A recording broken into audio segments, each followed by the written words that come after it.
ایک طرف آپ سازش کی بات کرتے ہیں، امریکن کی بات کرتے ہیں، پھر یہاں آ کے ایک بندے کے اوپر وہ کہتے ہیں کہ انہوں نے تسلیم کیا ہے، انہوں نے ہماری حکومت گرائی ہے. کیا کہیں گے؟ دیکھیں سائفر کی بھی اس میں کوئی فیک چیز نہیں تھی. سائفر کی کاپیز ہر ایک کے پاس موجود ہیں، ہر ایک کو بھیجی گئی تھی. آرمی چیف ہوں یا چیف جسٹس ہوں یا جو ہماری دوسری بڑے عہدوں پہ لوگ ہیں ان کے پاس، سینٹ کے چیئرمین کے پاس، ہر ایک کے پاس وہ موجود ہے سائفر کی کاپیز.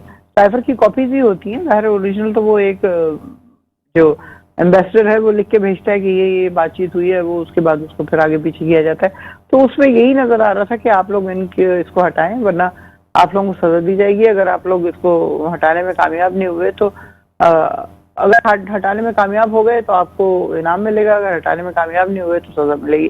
تو وہ کامیابی تو ہم دیکھ رہے ہیں کیا ہو رہی ہے کہ ملک کی اکانومی کو جس طرح انہوں نے تباہ برباد کر کے زیرو پہ لے آئے ہیں.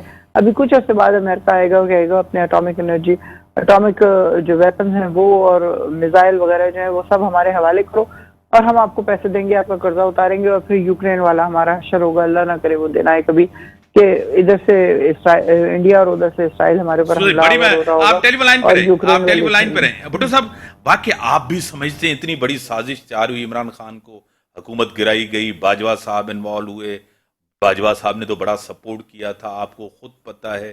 اور پرویز الہی نے کہا تھا کہ پی ٹی آئی کو تو احسان مند ہونا چاہیے باجوہ صاحب کا، اور پرویز الہی تو سی ایم تھے، آپ کو پتہ ہے.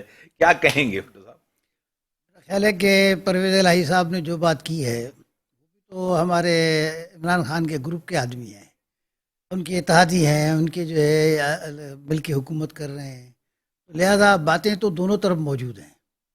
دوسری بات یہ ہے کہ عمران خان صاحب کی کسی بات پہ کم سے کم مجھے تو اس لیے یقین نہیں ہوتا کہ اسی کی پھر وہ تعویلیں کرتے ہیں اور اس سے یو ٹرن کاٹتے ہیں. پہلے انہوں نے آپ کو یاد ہوگا امریکہ پہ شدید تنقید کی، امریکہ کے پھر بعد میں اس کے ساتھ معذرت بھی کرنے لگے. اسی طرح سے انہوں نے پہلے جو ہے فوج کے خلاف یا لا انفورسنگ اتھارٹیز یا جو بھی نام ان کا رکھیں ان کے خلاف باتیں کی، پھر ان کے ساتھ جو ہے معذرت کر لی. اب پھر ان کی ایک بات سامنے آئی ہے. تو بات صرف اتنی ہے کہ کوئی بھی سازش جب کامیاب ہوتی ہے جب گھر کے اندر بھی کوئی نہ کوئی اس کا انٹری ہونی چاہیے. تو میرا خیال ہے کہ عمران خان صاحب کی جو حکومت تھی اس حکومت کے وقت جو ہے انہوں نے جو کچھ کہا اور جو طریقہ کار اختیار کیا وہ یا تو اس وقت پھر باقاعدہ اس کے خلاف ڈٹ جاتے.